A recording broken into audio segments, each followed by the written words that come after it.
اعوذ باللہ من الشیطان الرجیم بسم اللہ الرحمن الرحیم اللہم صلی اللہ سیدنا محمد وعلی آل سیدنا محمد بعدد کل ذرۃ مئۃ الف مرتين سورہ آل عمران آیت نمبر 16۔ الذین یقولون، وہ لوگ جو کہتے ہیں ربنا اے میرے رب اننا آمنا، ہم تو اس پر ایمان لائے، فاغفر لنا، ہمیں معاف کر دے، ذنوبنا، ہمارے گناہوں کو، وقنا عذاب النار، اور ہمیں دوزخ کے عذاب سے بچا۔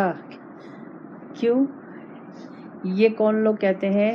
اللہ تعالیٰ نے اوپر 14 آپ لوگ دیکھیں گے تو اللہ تعالیٰ نے کہا ہے کہ جو دنیا کی سونے چاندی، بیٹے بیویاں اور موٹر گاڑیاں، یہ تمام چیزیں سے بہتر ہے جو اللہ کے پاس ہے۔ واللہ عندہ حسن المآب، جو اللہ کے پاس ہے وہ بہتر ہے۔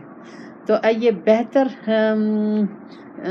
دنیا کی تمام چیزوں سے اللہ کے پاس جو چیز ہے وہ بہتر ہے۔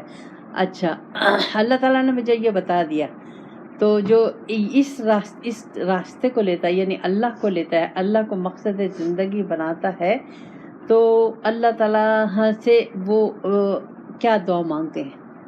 یہ لوگ یہی دعا مانگتے ہیں، اللہ تعالیٰ ہم تجھ پر ایمان لائے۔ اب ایمان لائے کا ہمیں سمجھنا ہے کہ ایمان کیا چیز ہے۔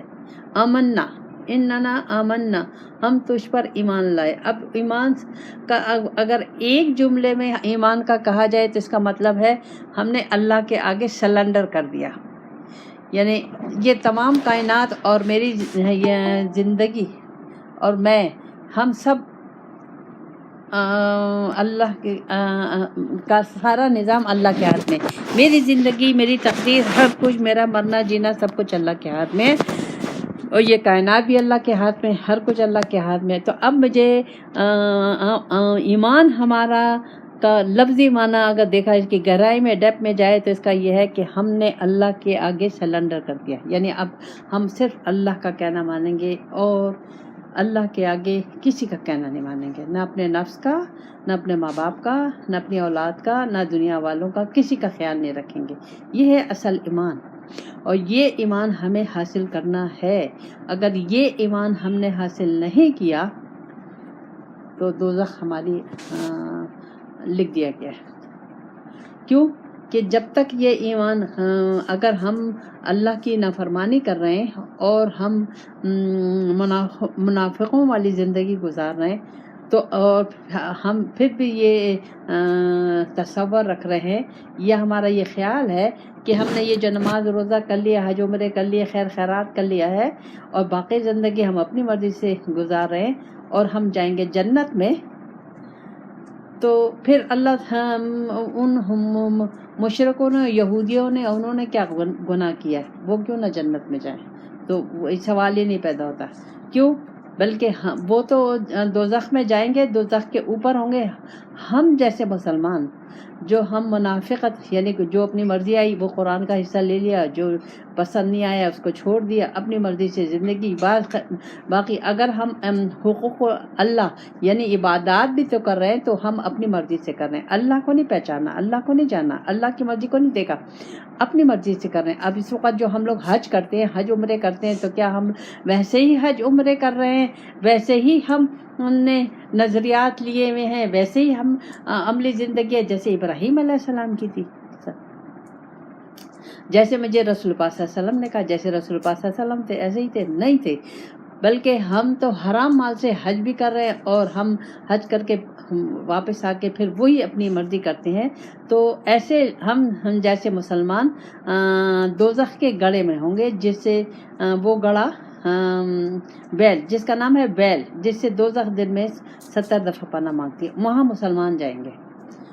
تو لیکن جو اللہ پر ایمان لے آیا، یعنی اللہ کے حکم کے آگے کسی کا کہنا نہیں مانا، نہ اپنا، نہ دنیا والوں کا، نہ کسی کا، بالکل اللہ اور رسول کے آگے. تو وہ لوگ یہ اصل ایمان ہے، اور یہ پھر بھی یہ ایمان رکھنے کے باوجود بھی یہ اللہ سے معافی مانگتے رہتے ہیں گناہوں کی، کیونکہ انسان کمزور ہے، انسان سے اونچ نیچ ہو جاتی ہے، تو یہ ہر وقت اللہ سے اپنے گناہوں کی معافی مانگتے رہتے ہیں اور کہتے ہیں اللہ تعالیٰ کہ ہمیں معاف کر دے. اب اللہ تعالیٰ ایسے لوگوں کی تعریف بتا رہا ہے کہ یہ کون لوگ ہیں، یہ اب ہمیں سمجھنا ہے، سننا ہے. تعالیٰ ان لوگوں کی تعریف بتا رہا ہے، یعنی یہ کون لوگ ہیں. اگر آپ لوگ چاہتے ہیں ایمان، اصلی ایمان حاصل کرنا، ایمان کی دولت حاصل کرنا، یقین کی دولت حاصل کرنا، جنت الفردوس حاصل کرنا، اللہ کا دیدار حاصل کرنا، تو اب اللہ تعالیٰ کہہ رہا ہے وہ اس کے لیے یہ صفات ہونے ہمیں ضروری ہیں. کیا؟ الصابرین، صبر کرتے. اب یہاں صبر کرنے کا کیا مطلب ہے؟ کیا کسی نے مجھے کچھ کہہ دیا اور ڈانٹ دیا تو اور میں خاموش ہو گئی اور میں نے کچھ اسے کہا نہیں اور میں نے صبر کر لیا؟ نہیں، یہ صبر نہیں. صبر وہ کہ جب میں نے اللہ کو مقصد زندگی بنا لیا اور اللہ کے حکم کے مطابق میں صبح سے شام تک اور ہر کام اپنی زندگی کا اللہ اور رسول کی رضا میں کرنے لگی، تو اب جو لوگ مجھے تکلیف دیں گے، میرے راستے میں جو رکاوٹیں آئیں گی، میرے راستے میں جو مشکلات آئیں گی، میرے راستے میں جو امتحانات اور ٹیسٹ آئیں گے، اس کو میں اچھے طریقے سے گزاروں گی، اس کو صبر کے ساتھ لوں گی، اس کو خوش دلی کے ساتھ لوں گی، اس کو اللہ کی رضا سمجھ کے لوں گی. یہ ہے، یہ اب صفت ہمیں پیدا کرنے. والصادقین، سچ بولنا ہے. دین اسلام سچ حق ہے، تو دین اسلام کو جب ہم صحیح معنوں میں لیں گے تو جب ہم سچ بول سکتے ہیں. اگر اب تو ہر چیز میں سچ ہے، یعنی اب سب اگر دیکھا جائے تو اللہ ایک ہے اور اللہ کے سوا کوئی معبود نہیں، تو اب اللہ کے سوا میں جس کا کہنا مانوں گی، اللہ کا کہنا نہیں مان رہی اور میں کسی اور کا کہنا مان رہی ہوں یا کسی اور کو توجہ دے رہی ہوں یا کسی اور سے محبت کر رہی ہوں، تو میں صادق نہیں ہوں، میں اپنے ایمان میں جھوٹی ہوں، میں اپنا کلمہ پڑھنے میں جھوٹی ہوں، میں اگر حلال نہیں کھا رہی، میں رشوت لے رہی ہوں، میں کسی کو تکلیف دے رہی ہوں، میں بد اخلاق ہوں، میں لوگوں میرے ہاتھ پیر زبان ہر چیز سے لوگوں کو تکلیف پہنچ رہی ہے، تو میں صادق نہیں ہوں، میں سچی نہیں ہوں. تو یہ اب اس میں آپ لوگ ہم سب کو اپنا چہرہ دیکھنا چاہیے کہ سب سے پہلے صدق، یعنی سچائی سے اللہ کو اپنا معبود ماننا اور توحید پر کا صحیح معنوں میں قائل ہونا اور اللہ کے حکم کے بغیر کوئی کام نہیں کرنا، یہ صدق ہے، تو سچائی ہے. اچھا، والقانتین، اطاعت گزار ہیں، ہر وقت اللہ اور رسول کی اطاعت میں لگے ہوئے ہیں، بالکل اللہ کے آگے سلنڈر کر دیا، رسول پاک صلی اللہ علیہ وسلم کے آگے سلنڈر کر دیا، کوئی کام اللہ اور رسول کی مرضی کے خلاف نہیں کریں گے. اب اس میں بھی ہم اپنے آپ کو دیکھیں. والمنفقین، ہر وقت اللہ کی راہ میں خرچ کرتے رہتے ہیں، ہر وقت صبح شام ظاہر چھپے ہر وقت اللہ کی راہ میں خرچ کرتے رہتے ہیں، اور اس کے باوجود ان میں غرور تکبر نہیں آتا، اور وہ کیا کرتے ہیں؟ والمستغفرین بالاسحار، پھر اللہ سے ہر وقت معافی مانگتے رہتے ہیں صبح اٹھ کر، فجر کی نماز میں اللہ کے آگے گڑ گڑاتے ہیں. یعنی جو نیکی اور تقوی کے راستے میں ہے، ہر چیز اللہ اور رسول کے حکم کے مطابق کر رہے ہیں، اللہ کو اپنا مقصود بنا لیا ہے،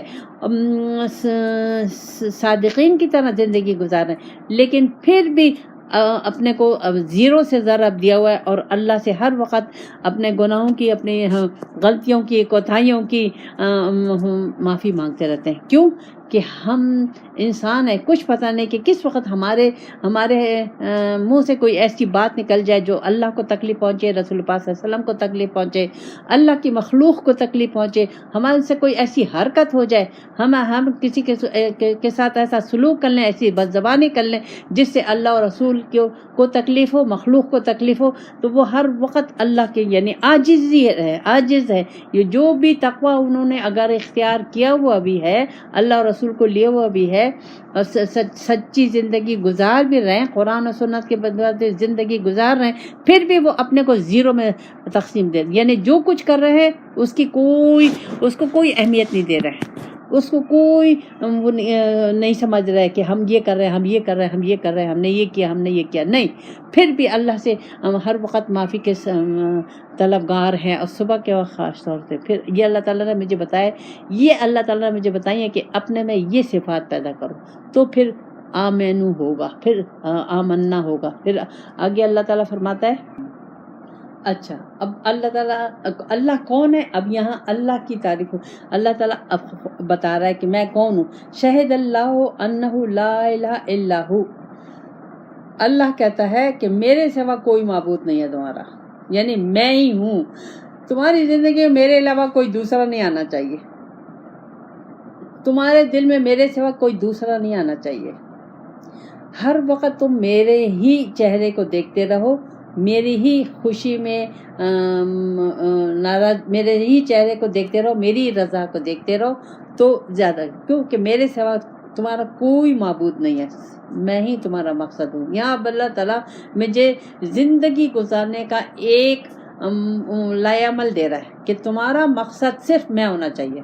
اب یہ دیکھیں، یہاں اللہ تعالیٰ نے مجھے کہیں نہیں کہا کہ تم یہ بھی لے لو دنیا کی، یہ بھی لے لو، یہ بھی لے لو، یہ بھی لے لو، یہ بھی لے لو، اس سے بھی محبت کر لو، اس سے بھی محبت کر لو، اس سے بھی محبت کرو.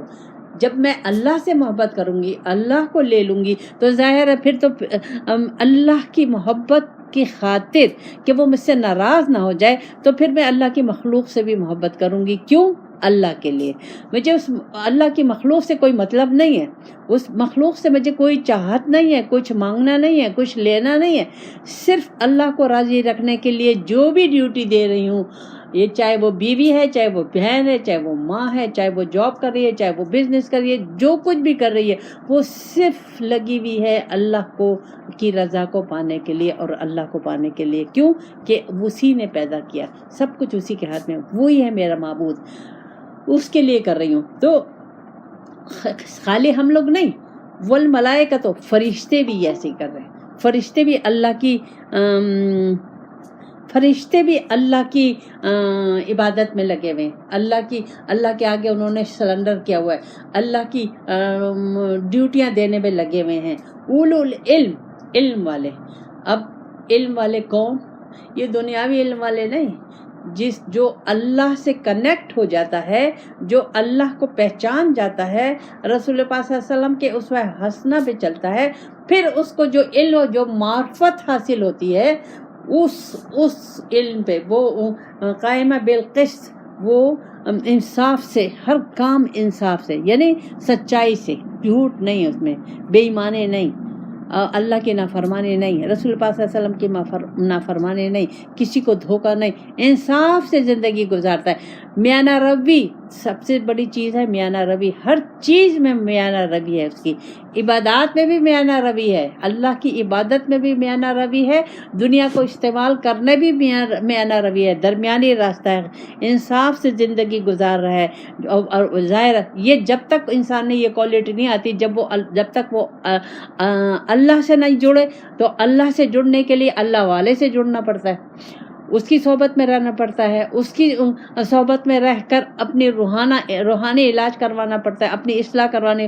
پھر یہ نقطے سمجھ میں آتے ہیں، تو پھر انسان جب اس وقت جائے تو اللہ تعالیٰ اس کو توفیق دیتا ہے ہر چیز کا، اس کو وہ علم دیتا ہے، اس کو وہ معرفت دیتا ہے، اس کو وہ دانائی دیتا ہے، اس کو وہ روشنی دیتا ہے. تو وہ پھر اللہ اور رسول کی محبت میں، اللہ اور رسول کی عشق میں، ہر وقت اللہ اور رسول کی چہرے مبارک کو دیکھتا رہتا ہے.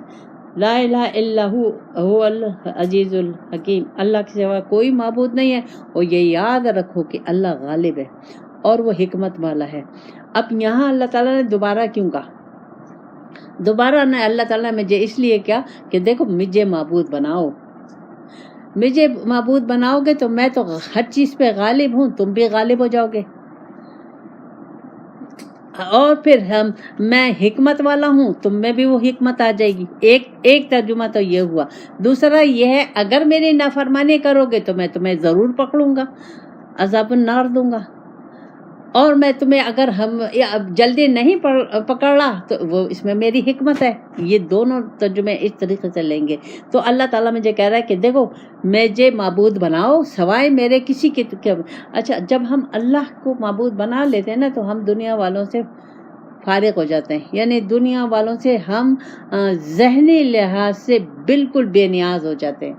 ہمارے ذہن پہ دل و دماغ پہ کسی چیز کا دنیاوی چیز کا بوجھ نہیں ہوتا. اگر تکلیفیں بھی آ رہی ہیں مصیبتیں بھی آ رہی ہیں لوگ تکلیف بھی دے رہے ہیں پریشانی بھی ہے غربت بھی ہے بیماری بھی ہے جو کچھ ہے ہمارے دل اور روح پہ اور ذہن پہ وہ چیزیں اثر انداز نہیں ہوتی کیونکہ وہاں ہم رب کے چہرے کو رب کی رضا کو دیکھ رہے ہوتے ہیں. رب کو ہم نے معبود بنایا. جائیں گے کہاں؟ اللہ کے پاس. بھوکے مر جائیں گے جائیں کہاں؟ اللہ کے پاس. کوئی قتل کر دے گا جائیں گے کہاں؟ اللہ کے پاس. مقصد اللہ ہونا چاہیے. یہ اللہ تعالیٰ نے مجھے بتا دیا. اب یہ مومنوں کی صفات ہیں. تو یہ اگر آپ لوگ چاہتے ہیں کہ آپ میں یہ صفات پیدا ہوں تو آپ کو یہ لینا ہوگا اس کو سمجھنا ہوگا یہ تمام کوالٹیاں اپنے میں پیدا کرنی ہوں گی تو انشاءاللہ تعالیٰ آپ بھی اسی طرح متقی اور اللہ کے محبوب بن جائیں گے. پھر اللہ تعالیٰ فرماتا ہے اب اللہ تعالیٰ نے یہاں صاف مجھے بتا دیا کہ ان الدین عند اللہ الاسلام. جو اسلام ہے وہی اصل دین ہے. اب اس کے دو معنی ہیں. پچھلے جتنے آئے تورات زبور انجیل وہ سب آدم علیہ السلام سے لے کر رسول پاک صلی اللہ علیہ وسلم تک ایک ہی اسلام تھا ایک ہی دین تھا. اسلام کا لفظی معنی ہے اللہ کے آگے سلنڈر کر دینا. بس اللہ کے آگے جھک جانا اور اللہ کے علاوہ کسی کی نہیں ماننا اللہ ہی کی ماننا نہ اپنی مرضی ماننا نہ کچھ ماننا. تو یہ دین اسلام ہے. اب اس دین اسلام میں اس ایک نقطے کو کہ اللہ کے آگے سلنڈر کر دیا دین اسلام کو میں نے لے لیا. اب دین اسلام کو سیکھنے کے لیے اللہ تعالیٰ نے مجھے ایسے نہیں چھوڑ دیا کہ دین اسلام زبانی کہہ دیا کہ دین اسلام لے لو اور تم میرے آگے سلنڈر کر دو بلکہ سلنڈر کرنے کے لیے اللہ کے آگے جھکنے کے لیے اللہ کے آگے ہر کچھ تن من دھن قربان کرنے کے لیے اللہ تعالیٰ نے ایک لائے عمل دیا ہے قرآن میں اور ایک عملی نمونہ دیا ہے میرے رسول پاک صلی اللہ علیہ وسلم. بس ان کو دیکھنا ہے مجھے کسی کو نہیں دیکھنا صرف اللہ اور رسول کو دیکھنا ہے اور اپنے استاد کو اور استاد بھی وہی جو اللہ والا ہو. یہ دنیا کے تعویذ گنڈے والا وہ کرنے والا نہ ہو اللہ والا جس کا اللہ سے کنیکشن ہو جس کی زندگی اللہ قرآن اور سنت کے مطابق اس اللہ والے سے مجھے جڑنا ہے. اور یہ اللہ والے یہ اللہ کے دوست یہ اللہ کے پیغمبر کا لفظی معنی ہوتا ہے پیغام پہنچانے والا. تو وہ یہ قیامت تک آئیں گے. اس کو آپ ولی اللہ کہیے اس کو آپ شیخ کہیے اس کو آپ استاد کہیے اس کو اللہ کا آپ نیک بندہ کہیے جو بھی نام دے دیں وہ یہ ان لوگوں کے آگے ہم سلنڈر کریں گے تو آٹومیٹک ہمارا اللہ کے آگے سلنڈر ہو جائے گا. پھر اللہ کہتا ہے وَمَا اخْتَلَفَ الَّذِينَ أُوتُوا الْكِتَابَ إِلَّا مِن بَعْدِ مَا جَاءَهُمُ الْعِلْمُ بَغْيًا بَيْنَهُمْ. اللہ کہتا ہے تم نے اختلاف کیا. اب اس وقت تو ہم ہیں نا ان لوگوں نے جو اختلاف کیا یہود و نصارہ نے تمام کتابوں والے نے اختلاف کیا اور اس وقت ہم نے جو اختلاف کیا علم عالم کے بعد ہمارے پاس قرآن کا علم ہے ہمارے پاس حدیث کا علم ہے. ہم کیوں نہیں ایک مسلمان ہیں سب ایک جگہ کیوں نہیں ہے ہم میں یونٹی کیوں نہیں ہے ہم نے اللہ اور رسول کی رسی کو کیوں نہیں پکڑا ہوا ہم میں یہ تفرقہ بازی کیوں ہے ہم الگ الگ ہماری مسجدیں کیوں ہیں الگ الگ ہمارے فرقے کیوں ہیں. یہاں سوال یہ پیدا ہوتا ہے تو اس کا اللہ تعالیٰ نے بتا دیا بغیم بینہم آپس میں دشمنی حسد کینہ بغض دوسرے کو نیچا دکھانا کرنا اور اسی طرح ہم ایک دوسرے پہ کفر کے فتوے لگاتے رہتے ہیں. تو اللہ کہہ رہا ہے اچھی طرح معلوم ہے کہ دین اسلام ایک ہی ہے آدم علیہ السلام سے لے کر اس تک رسول پاک صلی اللہ علیہ وسلم تک اور قرآن آخری کتاب ہے رسول پاک صلی اللہ علیہ وسلم آخری رسول ہے سب معلوم ہے. لیکن اختلافات آ گئے کیوں آ گئے ہماری اپنی وجہ سے ہمارے اپنا نفس نے کیا یہ اس کو کیوں میں اہمیت دے میں اپنا کیوں نہیں پروگرام چلاؤں میں کیوں اس مسجد میں جاؤں میں اس کیوں مسجد میں جاؤں میں کیوں یہ تمام چیزیں علم ہے کہ اللہ کو یہ پسند نہیں ہے. ہمیں اللہ کو علم ہے کہ ہم جو کر رہے ہیں وہ غلط ہے، لیکن غرور، تکبر، حسد، کینہ، بغض، یہ تمام چیزیں ہیں، اور دنیا کی لالچ، یہ تمام چیزیں ہیں جو ہمیں اس چیز پر لاتی ہیں۔ تو اللہ تعالیٰ آگے کہتا ہے وَمَن يَكْفُرْ بِآيَاتِ اللَّهِ، جس نے انکار کیا میری آیتوں سے، جس نے انکار کیا میری آیتوں سے۔ اب آیتیں کو قرآن، اگر آیتوں کا ایک لفظ ہوتا ہے قرآن، کائنات میں جو کچھ اللہ کی نشانیاں، یہ سب آیتیں ہیں، نشانیاں ہیں۔ تو اللہ کہتا ہے جس نے بھی میری آیتوں سے، یعنی صاف قرآن میں اللہ تعالیٰ نے مجھے لکھا ہے زندگی گزارنا کا پورا لائے عمل دیا ہوا ہے، پیدائش لے کر موت تک پورا لائے عمل دیا ہوا ہے، ایک ایک چیز اس میں دی ہوئی ہے اللہ تعالیٰ نے، سونے کا، کھانے کا، پینے کا، شادی کا، بیاہ کا، بچے پیدا کرنے کا، بیماری کا، ہر چیز، ہر سائنس، سب کچھ اس میں ہے۔ کوئی چیز ایسی نہیں ہے جو قرآن میں نہیں ہے، لیکن ہم اس طرف جانا نہیں چاہتے، ہم اپنی اپنی دکان ہم نے سجائی ہوئی ہے، تو ہم اللہ کو ناراض کیا ہوا ہے ہم نے۔ تو اب اللہ کہتا ہے میری آیتوں سے تم نے انکار کیا، میں کہہ رہا ہوں کہ جھوٹ مت بولو، تم جھوٹ بول لو، میں کہتا ہوں کہ تم غیبت نہیں کرو، تم غیبت کرتے ہو، میں کہتا ہوں کہ تم رشوت مت دو، تم رشوت لیتے ہو، میں کہتا ہوں سود مت کھاؤ، سود مجھ سے اور رسول پاک صلی اللہ علیہ وسلم لڑائی ہے، تم سود کھاتے ہو، یہ اب میں آپ لوگوں کو نوٹ کروا رہی ہوں۔ اللہ کہتا ہے کہ تم چغلی مت کرو، میں چغلی کرتی ہوں۔ اللہ کہتا ہے بغض مت کرو، بغض رکھتی ہوں۔ کنجوسی نہیں کرو، میں کنجوسی رکھتی ہوں۔ اللہ کہتا ہے منافقت نہیں کرو، میں منافقت کرتی ہوں۔ اللہ کہتا ہے دوسروں کو تکلیف مت دو، میں تکلیف دیتی ہوں۔ دنیا سے محبت مت کرو، تو میں دنیا سے محبت کرتی ہوں۔ یہ تمام چیزیں ہیں جو اللہ سے اگر مجھ میں یہ تمام چیزیں ہیں تو میں اللہ کے قرآن سے انکار کری اور میں رسول پاک صلی اللہ علیہ وسلم سے اور اللہ سے انکار کری، تو اللہ تعالیٰ کہہ رہا ہے فَإِنَّ اللَّهَ سَرِيعُ الْحِسَابِ، جلد حساب لوں گا۔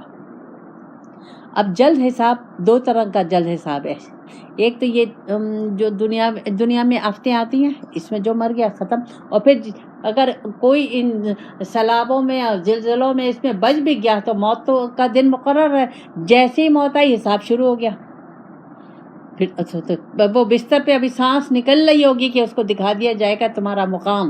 اب ہر روز جو ہم کر رہے ہیں وہ آگے جا رہا ہے اور وہ لکھا جا رہا ہے، اور اسی کے مطابق ہمیں جنت اور دوزخ دی جائے گی، اسی کے مطابق بستر مرگ پہ ہوں گے، روح نکل رہی ہوگی، اللہ تعالیٰ سارے پردے سامنے سے ہٹا دے گا اور دکھا دے گا کہ تم نے تمہارے عمل کے لحاظ سے تمہیں جنت ملی ہے یا دوزخ ملی ہے۔ یہ دو چیزیں ہیں، جنت اور دوزخ کے علاوہ تیسرا راستہ نہیں ہے، کوئی چیز نہیں ہے۔ تو ہمیں سوچنا چاہیے کہ ہمارا دین اسلام صحیح ہے کہ غلط ہے، ہم مسلمان صحیح ہیں کہ غلط ہیں۔ اللہ تعالیٰ ہمیں توفیق دے غور و فکر تدبر کرنے کا۔ ربنا آتنا فی الدنیا حسنۃ وفی الآخرۃ حسنۃ وقنا عذاب النار۔